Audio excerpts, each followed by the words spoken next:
দিনের শুরুতে একটি দোয়া 100 বার পড়ুন, আপনার কপাল খুলে যাবে। আল্লাহ পাক রব্বুল আলামিন আপনার গুনাহ মাফ করবেন, আল্লাহ তাআলা আপনার সম্মান বাড়িয়ে দিবেন, আল্লাহ তাআলা সওয়াব দিবেন এই পরিমাণ যে আপনি কল্পনা করতে পারবেন না। একটি দোয়ার ভিতরে এতটা ফজিলত রয়েছে, দোয়াটি আমরা অনেকেই জানি। যদি আপনি এই দোয়াটা পড়তে পারেন, কি কি পুরস্কার হচ্ছে সেটা বলি, তারপরে দোয়াটা বলে দেব ইনশাআল্লাহ। প্রথম নাম্বার পুরস্কার হচ্ছে, যে ব্যক্তি এই দোয়াটা সকালে 100 বার পড়তে পারবে, আল্লাহ পাক রব্বুল আলামিন তাকে শয়তানের আক্রমণ থেকে বাঁচাবে, শয়তানের কুমন্ত্রণা থেকে বাঁচাবে।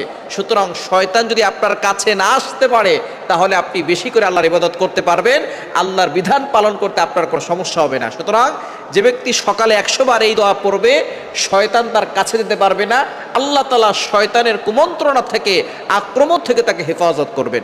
দ্বিতীয় নাম্বার, যে ব্যক্তি 100 বার পড়বে তার 100 গুনাহ আল্লাহ ক্ষমা করে দিবেন। সুবহানাল্লাহ বলতে পারলেন না? যে ব্যক্তি 100 বার পড়বে, আল্লাহ তাআলা তার 100টি গুনাহ ক্ষমা করে দিবে। 3 নাম্বার, যে ব্যক্তি 100 বার পড়বে 100টি নেকি তার আমলনামায় দিয়ে দিবে এবং 100 গুণ মর্যাদা আল্লাহ তাআলা বাড়িয়ে দিবেন। 4 নাম্বার, যে ব্যক্তি 100 বার সকালবেলা এটা পড়বে, আল্লাহ পাক রব্বুল আলামিনের কাছে প্রতিদিন মানুষের আমলনামা কি কি আমল করেছে সেটা নিয়ে যাওয়া হয়।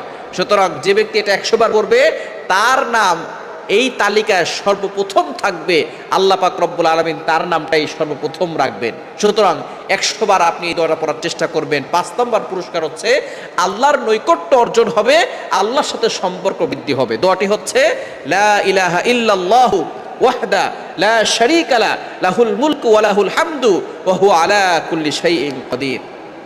এই দোয়াটা আমরা অনেকে জানি না, এজন্য আমরা প্রতিদিন সকালবেলা এই দোয়াটি 100 বার করে পড়ার চেষ্টা করব।